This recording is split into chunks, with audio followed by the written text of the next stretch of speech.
जय हिंद दोस्तों, आप देख रहे हैं अध्ययन केंद्र। इस वीडियो के माध्यम से अभी हम पढ़ रहे हैं लुसेंट ऑब्जेक्टिव का बुक, जिसमें हमारा चल रहा है इकोनॉमिक्स मीन्स अर्थव्यवस्था। और ये भारतीय अर्थव्यवस्था है। ये आपके हर एग्जाम के लिए मीन्स इफेक्टिव है। पर याद रखिएगा, अगर आप बैंक की तैयारी कर रहे हैं तो आपको और अधिक पढ़ना होगा। मीन्स उसमें बैंक से संबंधित अधिक प्रश्न आते हैं।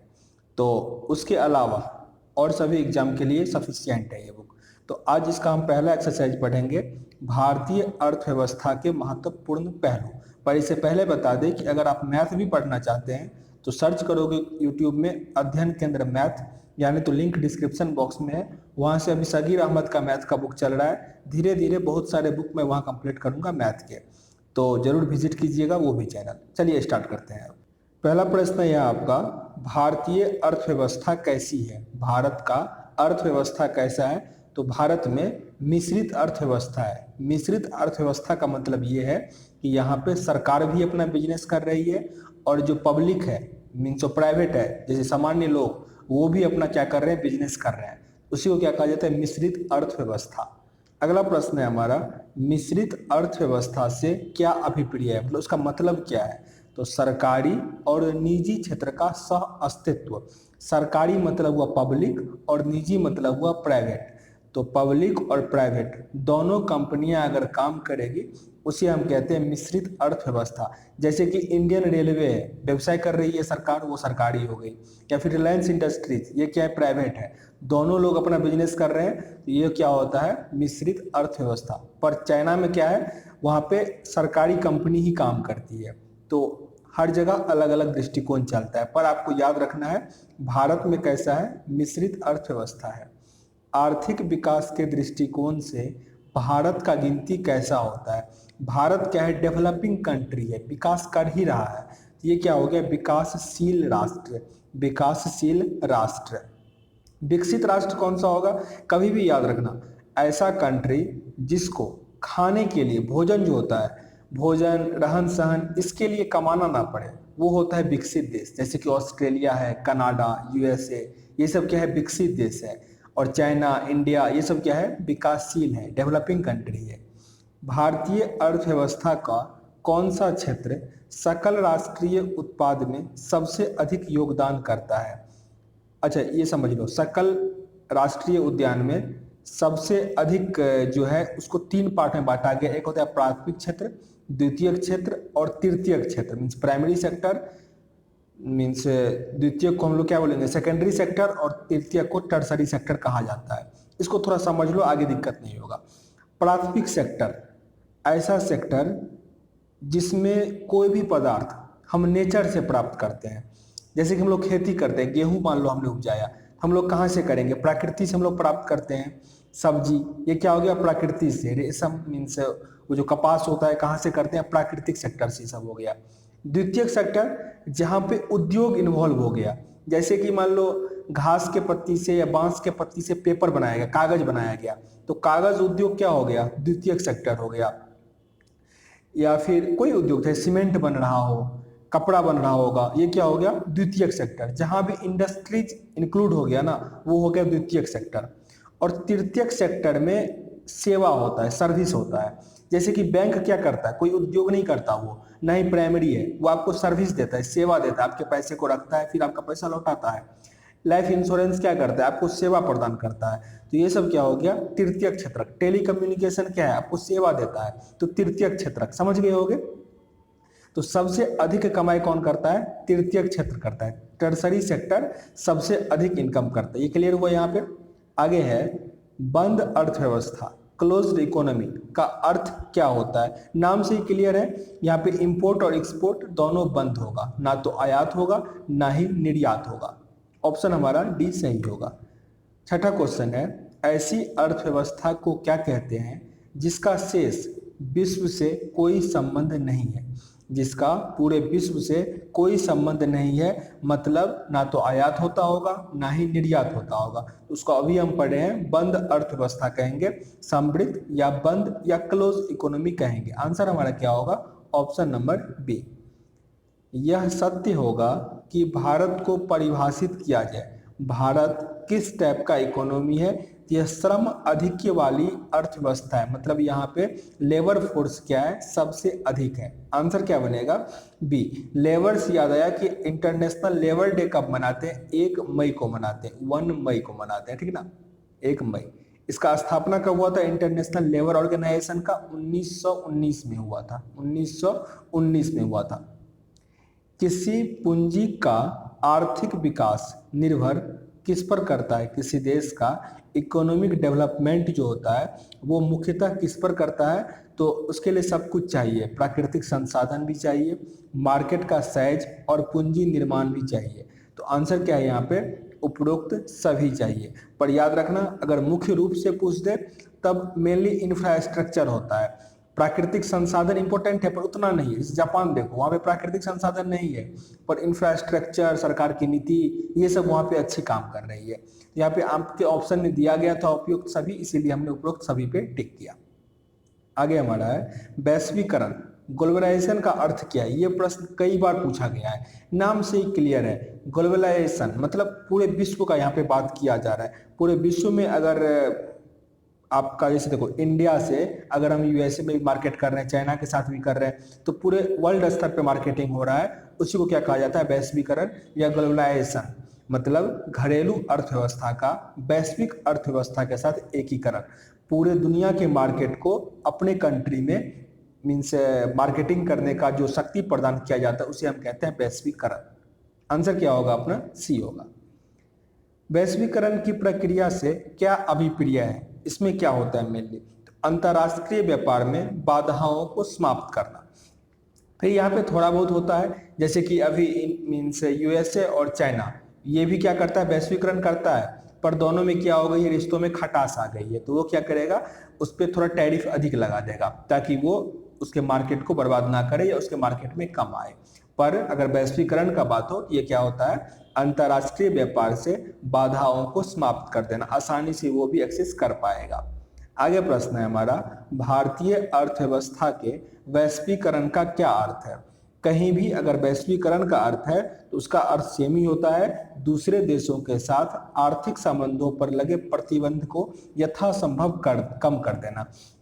इसका मतलब ये हुआ कि जैसे इंडियन कंपनी जो मोबाइल की है मैक्रोमैक्स है, राइट, और जो चाइनीज कंपनी है मान लो ओप्पो, वीवो, ये सब कंपनी, लेनोवो जो भी है, तो वो जो इंडिया मार्केट में सेल करेगा और हमारा मैक्रोमैक्स जो सेल करेगा, दोनों पर सेम टैरिफ लगाया जाएगा। यही हुआ वैश्वीकरण, ठीक। लेकिन कभी कभी क्या करता है, एक टर्म आता है एंटी डोपिंग। इसका मतलब क्या होता है, समझ लो इस चीज को, कई बार प्रश्न आ चुका है। जैसे मान लो हमारा एक इंडस्ट्रीज, कपास इंडस्ट्रीज था, बहुत पहले खत्म हो गया, उसका रीजन क्या था, सॉरी जूट इंडस्ट्रीज था। जैसे जूट हमारे देश में जो उपज होता था उसका खर्चा आता था 8 रुपया, मैं एग्जैक्ट बता रहा हूँ, 8 रुपया खर्चा होता था। भारतीय मजदूर या भारतीय किसान जो थे उसको 12 रुपया में बेचते थे मार्केट में। पूरा बेसिक समझना इसको, 8 में खरीदा, 12 में बेचा। चाइना में यही जूट जो है 10 रुपये में उपज होता था, 10 रुपया में उपज होता था, और इंडियन मार्केट में आके ये 10 रुपया में ही बेच देता था। तो आप सोच रहे हो कि इसको प्रॉफिट कहाँ हो रहा है, तो इसके लिए क्या करता है, चाइना गवर्नमेंट जूट किसानों को सब्सिडी प्रोवाइड करवाता था कि तुम ऐसा करो, जो प्रॉफिट होता है हम तुमको देंगे, तुम इसको इंडिया में जाके 10 रुपया में ही बेच दो। इससे क्या हुआ, इंडियन किसान क्या किया, उसको घाटा लगने लगा, क्योंकि ट्रांसपोर्ट, मान लो इसको बेसिक खर्चा 10 रुपये हो जाता था। फिर धीरे धीरे ये क्या किया, 8 रुपये तक लेके आ गया, 8 रुपये तक लेके आ गया। तो इससे क्या होगा कि इंडिया में जूट का कंपनी बंद होने लग गया, क्योंकि बिना प्रॉफिट का कोई कैसे काम करेगा। जब 8 रुपये में चाइना बेचना शुरू कर दिया, इंडियन कंपनी क्या कर दिया, पूरा बंद कर दिया, जूट का इंडस्ट्री पूरा खत्म हो गया। अब उसके बाद 8 रुपया से सीधा बढ़ा के क्या कर दिया, 20 रुपया कर दिया। अब जब सारा कंपनी बंद हो गया तो ऐसा तो होगा नहीं कि एक साल में फिर पूरा कंपनी चालू हो जाएगा, तो एक साल तक जूट कंपनी ने खूब कमाया चाइना का। ऐसे एक एग्जाम्पल और समझो, अभी वर्तमान में क्या हो रहा था, जैसे एयरटेल या फिर बहुत सारी कंपनियां क्या कर रही थी, मार्केट में अपना काम चला रही थी, चाहे बहुत पैसा लूट रही हो, जो भी कर रही, मैं उसकी बात नहीं करूंगा। जियो फोन आया और उन्होंने क्या किया, स्टार्टिंग में से 3 या 4 महीने क्या कर दिया, फ्री कर दिया। उसके बाद उसने बहुत सस्ता अपना प्रोग्राम चलवाया, जिससे पूरे मार्केट में क्या हो गया, जियो का पकड़ आ गया। इमेजिन करो थोड़ा, अगर 1 साल तक उसने पूरा फ्री कर दिया होता तो 90% पॉपुलेशन क्या करता, जियो यूज करना शुरू कर देता, और सारी टेलीकॉम कंपनी क्या होती, बंद हो जाती। फिर उसके बाद जियो अगर एकाएक बोल देता कि नहीं अब हजार रुपया महीना का लेंगे, आप क्या करते, देना पड़ता आपको, क्योंकि और कोई कंपनी रहती नहीं, सारी कंपनी बंद हो जाती। तो इसको कहा जाता है डोपिंग, ठीक ना। तो इसके लिए बहुत सारा ऑर्गेनाइजेशन काम करती है, जैसे ट्राई है अभी, telecom regulatory authority of India, ये टेलीकॉम के लिए काम करती है। तो इसको निजात पाने के लिए क्या करता है, कोई भी कंपनी या कोई भी देश क्या करता है, कंपनी नहीं देश क्या करता है, उस पर प्रतिबंध लगाता है, उसको हम कहते हैं टैरिफ लगाना। समझा इस चीज को, इससे कई बार प्रश्न आया हुआ है, उसको ध्यान से समझना। चलो आगे प्रश्न है हमारा, भारत में कुल श्रमिक शक्ति का लगभग कितना कृषि पर लगा हुआ है। 54% हमारे लोग जो है वो कृषि पर लगा हुआ है। आंसर हमारा क्या होगा, सी होगा। पर याद रखना कहीं कहीं आपके ऑप्शन में 56% भी आएगा, अगर 54 ना आए तो 56 पे टिक कर लेना, मतलब 50 से ऊपर 60 से नीचे जो भी आए उसमें टिक कर लेना। ऑप्शन यहाँ पे सी होगा।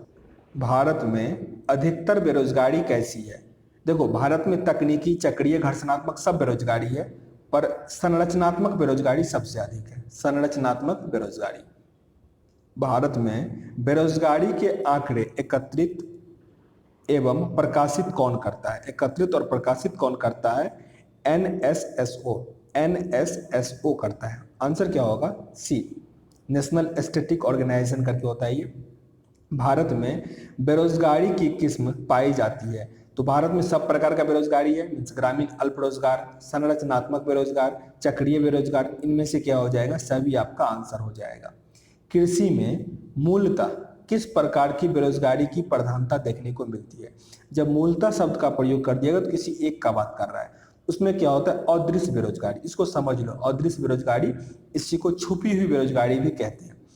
इसको ऐसे समझो कि मान लो आपके पास एक खेत है, गांव में ऐसा अधिकतर देखते होगे, इसमें घर के 4 मेंबर हैं, चारों क्या करेंगे, इस खेत में उपजाएंगे। मान लो गेहूं उपजा लिया, उसका उपज कितना हुआ, 5 केजी हुआ उपज। कितने लोग का इन्वॉल्वमेंट था, 4 लोग, क्योंकि घर में जो भी है सब उसी में इन्वॉल्व रहते हैं, क्योंकि और कोई काम ही नहीं है। अब एक आदमी है, इसके पास भी इतना ही बड़ा प्लॉट है, उसने इसमें खेती किया, फसल जैसे जमीन है वैसा उपजेगा। मान लो थोड़ा कम उपजा, 4.5 केजी उपज गया, 4.5 केजी उपजा, तो यहाँ पे आपको 3 लोग क्या हुए, बेरोजगार हुए। पर उनको लगता क्या है कि हम रोजगार में, क्योंकि हम तो खेती कर रहे हैं, लेकिन रिजल्ट क्या है, आउटपुट कितना है, सेम ही आ रहा है। जो 1 लोग का काम था ये 4 लोग कर रहे थे, मतलब 3 लोग यहाँ पे क्या है, बेरोजगार है, पर वो छुपा हुआ बेरोजगार है, अदृश्य बेरोजगार है। ये आपको खेती में देखने को मिलता है। तो खेती में किस टाइप का बेरोजगारी है, अदृश्य बेरोजगारी है, अदृश्य बेरोजगारी, वो मूलतः अधिक है। कृषि में बेरोजगारी का स्वरूप कैसा देखने को मिलता है, तो घर्षणात्मक, संरचनात्मक, मौसमी बेरोजगारी, ये सब देखने को मिलता है हमको कृषि में। आंसर क्या होगा, उपरोक्त सभी। पर याद रखना अगर मूलतः शब्द का प्रयोग करें तो घर्षणात्मक सबसे अधिक देखने को मिलता है। आगे हमारा प्रश्न है, प्रच्छन्न बेरोजगारी का अर्थ क्या होता है। प्रच्छन्न बेरोजगारी का अर्थ क्या होता है, इसमें क्या होता है, आवश्यकता से अधिक लोगों का कार्यरत होना, आवश्यकता से अधिक लोगों का कार्यरत होना। जैसे अभी इंडिगो में चल रहा था, इंडिया ये जो एयरलाइन सर्विस है क्यों घाटे में जा रही है, क्योंकि वहाँ पे कस्टमर कम है, काम करने वाले अधिक हैं। तो वो क्या होता है, प्रच्छन्न बेरोजगारी, मीन सबको स्टाफ में रख लिया है, प्रच्छन्न बेरोजगारी। भारत में ग्रामीण क्षेत्रों में कौन सी बेरोजगारी सर्वाधिक देखने को मिलती है। ग्रामीण क्षेत्रों में मौसमी और अदृश्य बेरोजगारी, क्योंकि ग्रामीण क्षेत्रों में क्या होता है, खेती होता है, तो वहाँ पे मौसमी और अदृश्य बेरोजगारी अधिक देखने को मिलेगा। आंसर क्या होगा, उपरोक्त दोनों। वर्तमान समय में देश में किस प्रकार की बेरोजगारी की समस्या बहुत गंभीर बनी हुई है। सबसे अधिक अभी है क्या, शिक्षित बेरोजगारी, क्योंकि एजुकेशन तो मेनली अगर इंडिया में करो तो ग्रेजुएशन काफी अधिक है। अब काफी अधिक तो नहीं बोलेंगे, क्योंकि इंडिया में एजुकेशन स्तर कितना है, 78% के आसपास है ना, बहुत अधिक नहीं है, 90 के आसपास चला जाए तो बोलेंगे बहुत अधिक है। तो लेकिन फिर भी इतने लोगों को रोजगार नहीं मिल पाता है। तो शिक्षित बेरोजगारी क्या है, सबसे गंभीर समस्या है। भारत में छिपी बेरोजगारी या प्रच्छन्न बेरोजगारी मुख्य रूप से किससे संबंधित है। तो एक तो क्या हो जाएगा, कृषि के क्षेत्र में, और दूसरा ग्रामीण के क्षेत्र में। तो आंसर हमारा क्या हो जाएगा, 1 और 2 दोनों सही है। ऑप्शन नंबर डी यहाँ आपका सही हो जाएगा। संरचनात्मक बेरोजगारी का कारण है, संरचनात्मक बेरोजगारी का क्या कारण है, अपर्याप्त उत्पादन क्षमता, अपर्याप्त उत्पादन क्षमता, मतलब कुछ दिन तो काम मिला श्रमिक को, फिर कुछ दिन काम नहीं मिला, क्योंकि काम ठप हो गया या फिर ऑर्डर नहीं मिला या उत्पादन नहीं हुआ। तो जैसे एक काम और दूसरे काम मिला, उसके बीच में जो गैप होता है उसे हम कहते हैं घर्षणात्मक या संरचनात्मक बेरोजगारी। अच्छा, घर्षणात्मक बेरोजगारी एक और टर्म है उसके लिए। जैसे कि आप किसी कंपनी में काम कर रहे हो, आप इस कंपनी को छोड़कर दूसरे कंपनी में काम करना प्रारंभ कर दिए हो, तो इस बीच में जो कुछ दिन का बेरोजगारी रहा उसको कहते हैं घर्षणात्मक बेरोजगारी। शहरी क्षेत्रों में आमतौर पर किस प्रकार की बेरोजगारी देखने को मिलती है? शहरी क्षेत्रों में तो शिक्षित बेरोजगारी, शिक्षित बेरोजगारी। प्रच्छन्न बेरोजगारी का अर्थ सामान्यतः है जहां पे मेनली क्या होता है, श्रम की सीमांत उत्पादकता शून्य होती है, मतलब बहुत कम। जैसे मान लो 10 आदमी मिलके अगर एक साइकिल बना रहा है तो क्या हो, बहुत कम हुआ ना, वो तो एक आदमी बना सकता था। इसी को क्या कहते हैं, प्रच्छन्न बेरोजगारी। छुपी हुई बेरोजगारी का ये सिनोनिम बोल सकते हो इसको। किस प्रकार के बेरोजगारी में स्नातक तथा स्नातकता डिग्री वाले युवा नौकरियां प्राप्त नहीं कर पाते हैं, वो होता है शैक्षिक बेरोजगारी। शैक्षिक बेरोजगारी, जब भी शिक्षा का बात होगा मतलब उसमें होता है कि स्नातक, ग्रेजुएशन आपने कंप्लीट कर लिया मतलब आप शिक्षित हो, ठीक ना। चाहे आप चोरी करके पास किए हो, जैसे भी किए हो, आपने स्नातक कर लिया मतलब आप शिक्षित हो सरकारी रजिस्टर के अकॉर्डिंग। वो अगर बेरोजगार है उसको हम कहेंगे शिक्षित बेरोजगारी।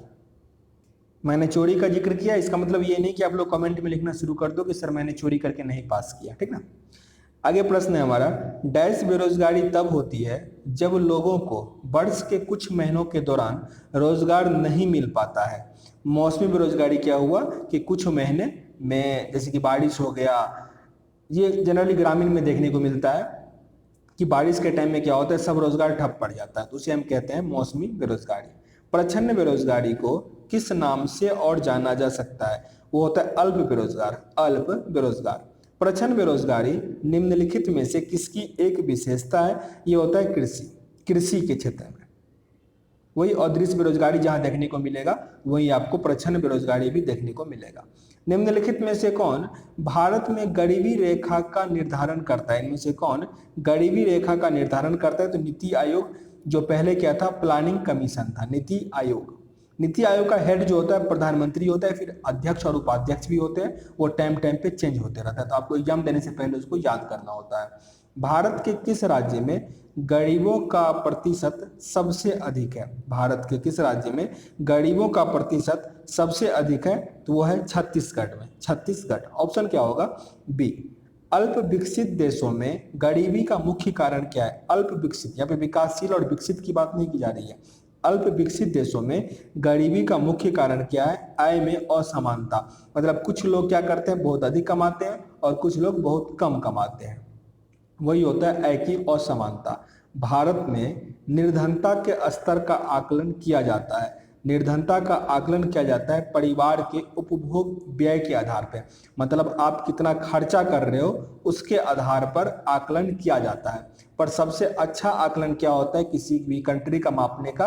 प्रति व्यक्ति है, पर कैपिटा इनकम से मापा जाता है अर्थव्यवस्था। पर भारत में निर्धनता आंकने के लिए आप कितना व्यय कर रहे हैं उस पर मापा जाता है।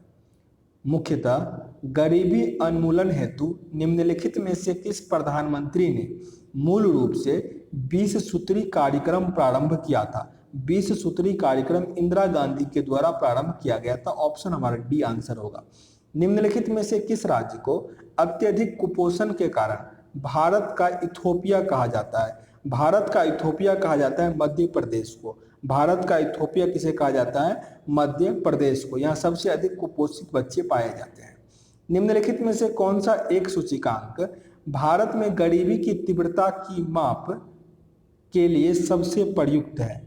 ये होता है बहुआयामी गरीबी सूचकांक। बहुआयामी गरीबी सूचकांक से हम गरीबी मापते हैं। आगे प्रश्न है, निम्नलिखित में से कौन सा कार्यक्रम ग्रामीण भारत में गरीबी दूर करने हेतु था? गरीबी दूर करने के लिए इसमें से कौन सा था? तो IRDP, ट्राइसेम और NREP, ये सभी क्या थे? गरीबी को दूर करने के लिए, चाहे वो मनरेगा भी हो, वो भी गरीबी को दूर करने के लिए ही बनाया गया था। आगे प्रश्न हमारा कथन और कारण दिया गया है, इसमें से कौन सा सही और कौन सा कथन गलत है ये आपको बताना रहता है यहाँ पे। तो भारत में नगरीय ग्रामीण की जड़ें ग्रामीण क्षेत्रों में निहित है। भारत में जो शहर में गरीबी है उसका जो लिंक है वो ग्रामीण से जुड़ा हुआ है, तो ये कथन आपका क्या हो जाए? गलत है, ऐसा बिल्कुल भी नहीं है। ग्रामीण क्षेत्रों में शिक्षा का स्तर नीचा है, ये बिल्कुल सही है। जो ग्रामीण है, गांव का इलाका है, वहां पे शिक्षा का स्तर क्या है, काफी नीचा है। तो ए गलत है हमारा और आर क्या है, सही है। आंसर हमारा यहाँ पे डी बन रहा है कि ए गलत है और आर सही है। आगे प्रश्न है, अंत्योदय कार्यक्रम का उद्देश्य क्या था। अंत्योदय कार्यक्रम क्या था, गरीबों में सबसे अधिक गरीब की मदद करना। मीन्स कहा जाता है कि जो सबसे लास्ट बेंच पे बैठे हैं उसको हेल्प करना। कुटीर ज्योति योजना, कुटीर ज्योति योजना संबंधित है 1 मिनट, ठीक है हो रहा है। इसका संबंध है ग्रामीण क्षेत्रों में गरीबी रेखा से नीचे जीवन यापन करने वाले परिवार को विद्युत सुविधा उपलब्ध कराना। याद रखना, कुटीर ज्योति योजना का संबंध विद्युत सुविधा प्राप्त करवाने से है, ठीक ना। ऐसा नहीं कुटीर उद्योग से आप टिक कर देना एग्जाम में। वर्ल्ड डेवलपमेंट रिपोर्ट किसका वार्षिक प्रकाशन है। वर्ल्ड डेवलपमेंट रिपोर्ट कौन प्रसारित करता है, IBRD। IBRD। मानव विकास सूचकांक HDI किसने बनाया, ह्यूमन डेवलपमेंट इंडेक्स किसने बनाया है, UNDP, United Nation Development Programme. फिर है HDI मीन्स मानव विकास सूचकांक, ह्यूमन डेवलपमेंट इंडेक्स किस अर्थशास्त्री की देन है, महबूब उल हक। महबूब उल हक, याद रखना कई बार पूछा गया प्रश्न है, महबूब उल हक।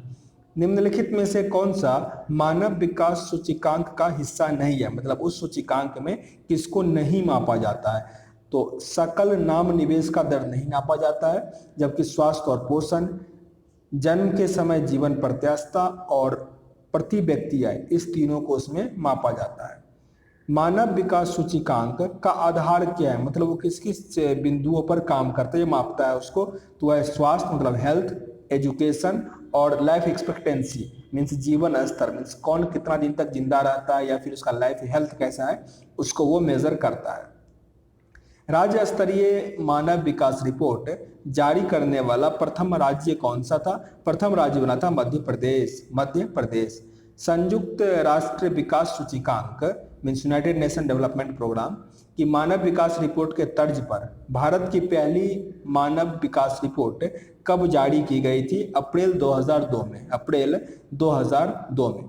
UNDP की मानव विकास रिपोर्ट में भारत को किस श्रेणी में रखा गया है। UNDP की रिपोर्ट में भारत को किस श्रेणी में रखा गया है, मध्यम मानव विकास श्रेणी। ना तो हम लोग बहुत अच्छे हैं ना ही बहुत खराब है, हम लोग मिडिल में हैं। निम्नलिखित में से कौन मानव विकास सूचकांक का माप नहीं है। मानव विकास सूचकांक में किसको नहीं इंक्लूड किया जाता है, तो वह लिंग अनुपात। लिंग अनुपात को नहीं रखते हैं उसमें, जबकि जीवन प्रत्याशा, साक्षरता दर और सकल नामांकन को उसमें इंक्लूड किया जाता है। निम्नलिखित में से कौन सा एक असमानता घटाने का उपाय नहीं है। असमानता घटाने का उपाय इसमें से कौन सा नहीं है, तो आर्थिकरण और उदारीकरण नहीं है, जबकि भूमि सुधार, करारोपण और न्यूनतम आवश्यकता कार्यक्रम, ये सब क्या है, असमानता घटाने का उपाय है। टोटल 49 प्रश्न थे इसमें, मैंने वो कंप्लीट किया। उम्मीद करते हैं यहाँ से कुछ सीखने का मौका मिला होगा। सेशन अगर अच्छा लगा हो तो जरूर लाइक और शेयर कर दीजिएगा। चैनल पे नए हैं तो सब्सक्राइब भी कर लीजिएगा। पसंद ना आया हो डिसलाइक भी कर सकते हैं, पर कारण जरूर बताइएगा। मिलते हैं नेक्स्ट वीडियो में, तब तक के लिए जय हिंद।